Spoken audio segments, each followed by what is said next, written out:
Ah, the magical world of Disney. So much goes on offstage and behind the scenes to ensure that the guests have the most magical times of their lives once they arrive on the property. But have you ever seen a wet paint sign while walking through the parks? How about a maintenance cast member with a bag of tools? Anyone with a construction hard hat? Of course you haven't. That would ruin the experience that Walt Disney World is perfection. It's because that 99.99% of all the work goes on after the show is over. All the little mice that keep the place running like clockwork don't even start working until the announcement is made that the park is now clear. Then the crews get to work. Maintenance starts buzzing around on their golf carts. The custodial cast members bring out large hoses to wash down every inch of the streets we all walk on. And the construction crews are allowed past the security perimeter gates to come in and do whatever needs to be done. That is where my story begins. I've worked construction most of my life. When work dried up north, I moved to Florida, where some of my family members had moved over the years. Naturally, I needed to find a job. I wound up applying for and getting hired by a construction company that shall remain nameless, that literally did almost all of the construction needs for the corporate mouse. I spent 5 or 6 overnights a week at various locations at Walt Disney World with coworkers. We weren't employed by Disney, hence we were not cast members, doing whatever our foreman told us needed to be done. It was pretty sweet, actually, even though it was very hard work at times. Just think, how many people can truly say they get to ride around Magic Kingdom, Animal Kingdom, etc. in the dead of night in trucks, golf carts, while the park is just about empty except for a skeleton crew? For about the first 6 months, I kind of kept to myself except for talking with the crew of the company that I worked for. Then I began to notice how chummy many of the Disney overnight crew was with our staff. Custodians, when working in the same areas as us, would come and talk to the boys as well as the overnight security cast members. I began to slowly get to know many of these folks as well. They, for the most part, were really nice. I got to know many of the night security staff, by face at least, at all 4 parks as well as the resorts. If you didn't know, Walt Disney World opened in 1971. It was actually not too uncommon to come across someone who had been a lifer with Disney, or knew someone who was. 40+ years working for the mouse. God bless him. Even my foreman, who, although did not work directly for Walt Disney World, was one of these. Boy, did they have some stories to tell to pass the time. As I adjusted more to the job, I began to get more comfortable with the surroundings. The cast members grew more social towards me, and I was able to make my way through the parks without getting lost. Let me tell you, that is not an easy feat when you first start working out here, especially at night. Although it's not pitch black, there's very minimal lighting except for where we put our floodlights up to do work. Security is only using flashlights or the headlights of their carts to light the way, and store lights are only on if someone is working in them. Quite eerie and yet cool at the same time. It's like a totally different place than during operating hours. As a matter of fact, one time when I decided to visit the park as a guest, I couldn't find a ride that I wanted to go on because it looked so different during the day with all the colors, the people, sounds, and music. 1 year of working at the place full time, and I had to swallow my stupid pride and go get a map. Kind of sad, really. Anyway, as I started conversing more and more with the cast members, some of the security staff and I found out that we all had a mutual interest in the paranormal. Of course, that would come up in conversation eventually when working graveyard shifts. I would get to hear stories from them all the time. The famous ghost in the Pirates of the Caribbean ride. The murder/suicide in one of the rooms in a certain resort. The jumping off of terraces at another. Ghosts of cast members who passed on that come back and say hi. the spooky occurrences at rides where some unfortunate guest was killed. The stories went on and on. Although fun to hear, I won't lie, it did give the whole property an ominous feel at times that a guest will never get to experience. Even coworkers of mine had stories to tell, attractions turning on even when the lockout-tagout system is in place to ensure that they don't. Following someone to a break room and walking in to find no one there. And of course, the noises and voices they heard when they were working alone. Ghost hunters jackpot. So, several months ago, when arriving at work, the foreman called our team over for a meeting. He announced we would be starting a new assignment in the Magic Kingdom shortly. We would be working on the Seven Dwarfs Mine Train Ride. This attraction would be opening later in the year. How exciting! Up until now, my crew, since I had started off with them, had been doing mundane yet necessary assignments. We had the pleasure of pouring concrete, digging ditches, fixing bathrooms, good stuff.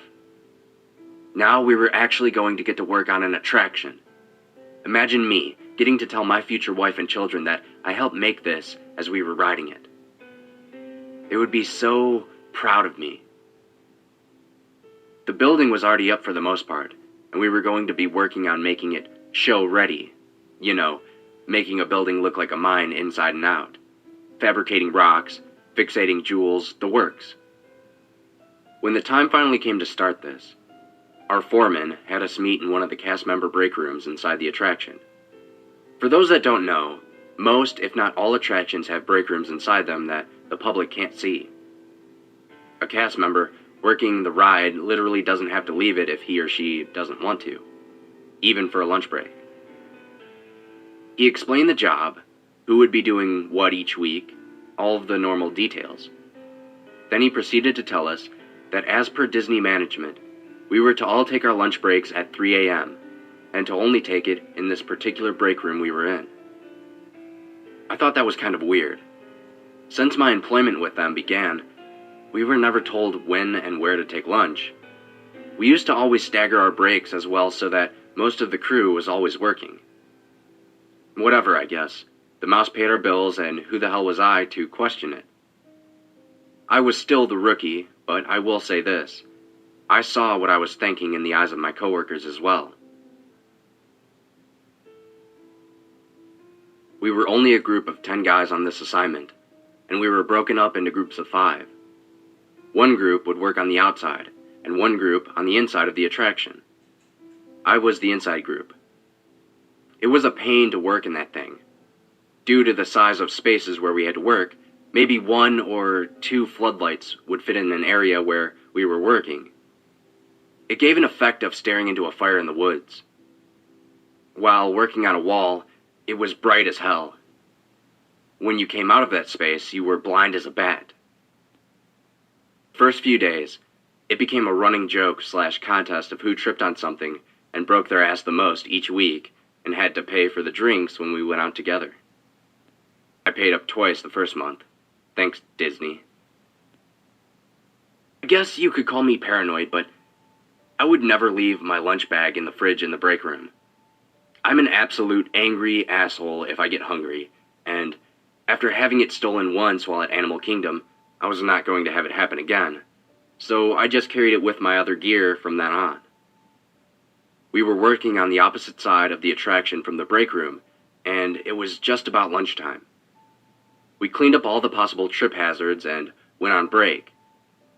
When we got to the break room, I realized I had left my bag where we were working. Damn. There was no way I was spending $8 on a Coke and a stupid bear claw from one of Disney's vending machines. I told the guys I was going to run back and grab my bag, so off I went. I was hurrying along because we only get a half hour for lunch, and if we take even a minute longer to get back, there is hell to pay. And you all know how fast a half hour flies by unless you're working. Trying to make good time, I must have made a wrong turn in all that blackness. My stupid flashlight was in my tool bag, of course. I was attempting to feel my way around the track when I saw some light coming up from ahead of me.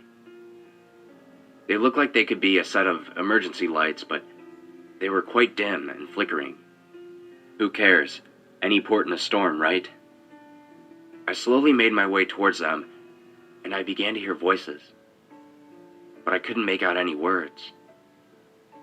There was no one in the attraction other than us, or so we were told.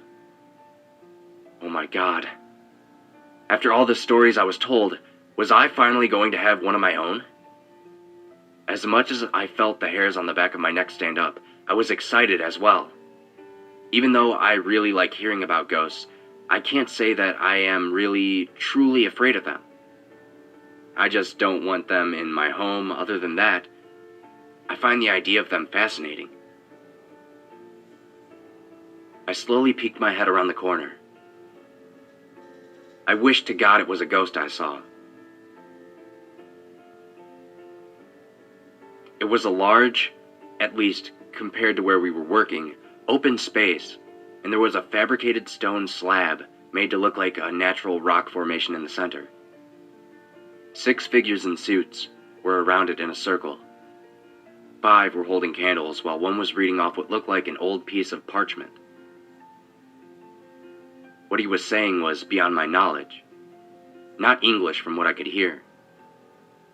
Every time the main suit would finish a sentence, the others would repeat the last word. As I crouched there, amazed, I saw what looked like a flash of yellow and blue staring from the top of the altar. There was someone on it. A woman. She stirred again, and I thought my eyes were playing tricks on me. It looked like one of the college program kids that get to be friends with the characters. She was completely dressed as Snow White. She was gagged and bound. What the hell was I seeing? Her eyes were huge and filled with fright. Tears were streaming down her face, making her overly done makeup run. As much as she struggled, she could barely move. The man with the parchment stopped reading. The others all produced some crudely made daggers and made their way to her. 2 of them went to each of her arms, 2 to her legs, and 1 stood at the top of her head. The leader, for lack of a better word, made a gesture with his hands and said one more incomprehensible word, and the others moved in. The 2 by her arms sliced her arms from mid-bicep down to the wrist. The 2 others did the same from mid-thigh to the tops of her feet. The 5th one actually carved what looked like a half moon into her forehead. I stifled a scream and closed my eyes. I could hear muffled screams and the smell of copper in my nostrils and taste it in the back of my throat. I opened my eyes briefly to see the leader produce a knife, walk over to the altar, and lift poor Snow White's chin up toward him. That's when I turned and ran.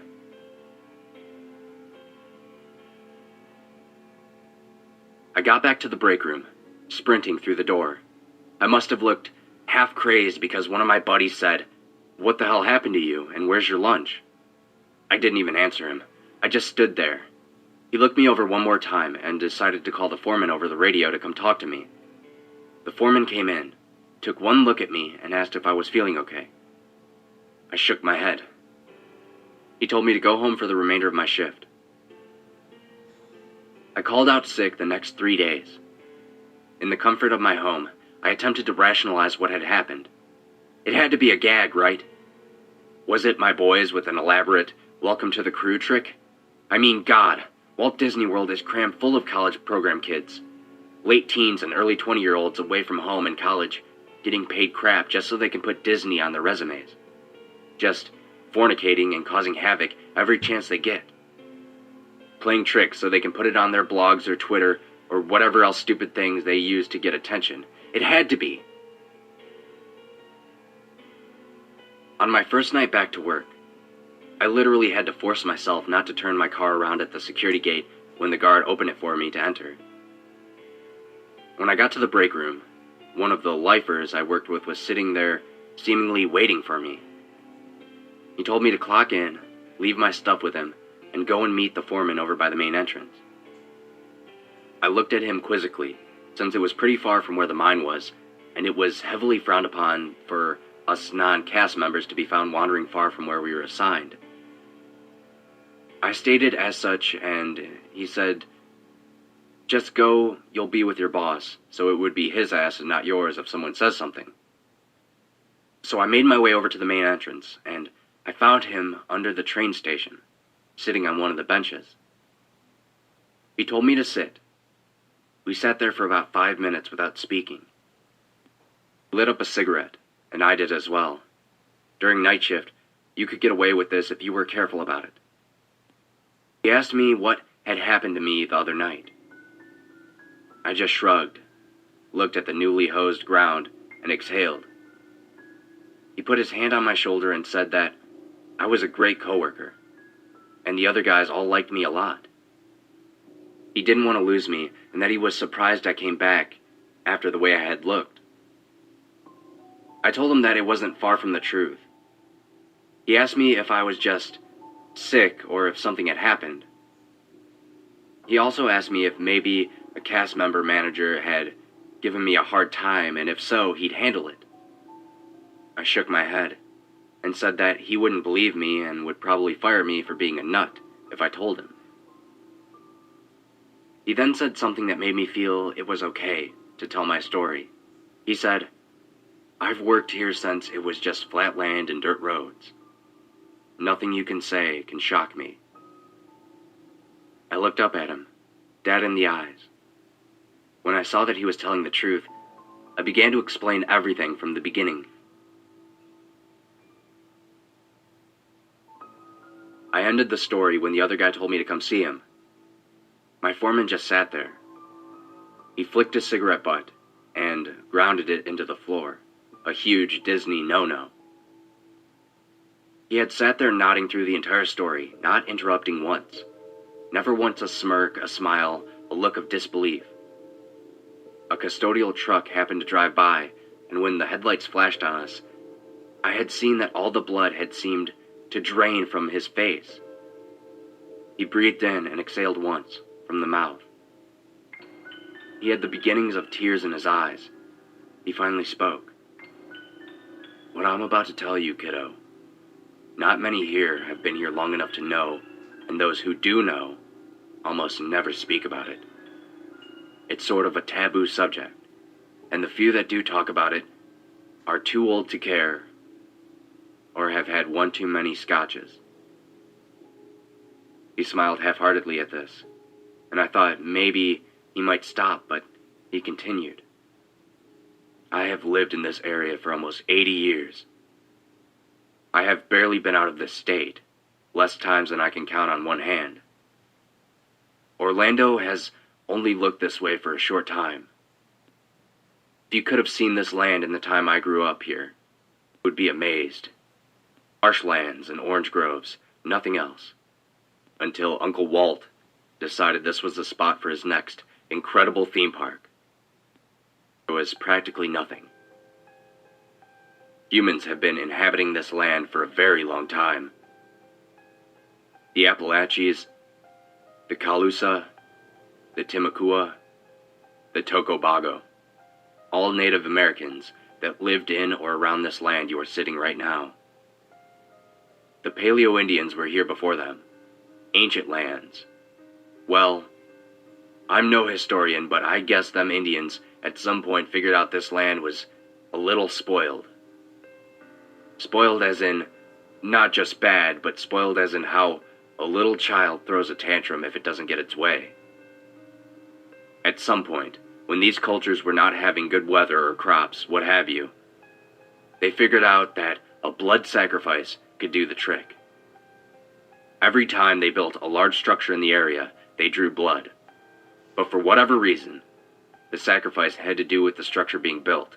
For example, if the Native Americans were building a religious structure, a shaman had to be sacrificed. If a settler was building a barn or an orange grove, a farmhand had to be one. You get me?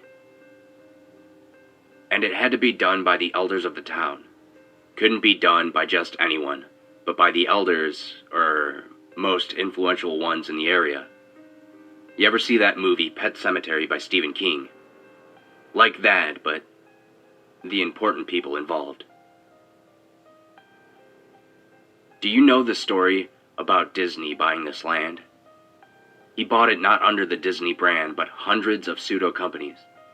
He didn't want anyone to know that he was going to build a theme park here, because the locals may not have sold as cheaply as they did. So he did what he did. I wonder if, through all of this half-truth bargaining, if him or his round table of executives ever wondered why so many were willing to sell at that price. Were they done having to do the despicable to make a profit here? Did many of them want out? It can really make you wonder. And how come supposedly no one dies at Disney? How come all of the people are proclaimed dead off the property? And why do we hire so many college kids that are supposedly running rampant here? Think about it. I just gotta tell you, because I think you may deserve it. After all, you've seen what you've claimed to. The powers that be here are powerful. More powerful than just Disney executives. They pretty much rule everything. You think Club 33 is exclusive? You laughed, but with no humor. The club you stumbled upon rules more than just a theme park. If you talk about what you've seen, your life may be in danger. I just sat there, trying to soak in what I had just heard. This was insane. And then my foreman said one more thing before the last sentence I ever said to that nice man. If you think that was bad, just imagine what I heard as we were building It's a Small World. I swear I still hear those screams of those kids once I close my eyes at night. 40 years after. My last sentence. I quit. Ah, the magical world of Disney. I still get the shakes when I think about it. And I get disgusted every time a Disney commercial comes on TV. And they come on a lot. I get goosebumps every time. But I see that Universal Studios is hiring. I need work. Maybe I should apply.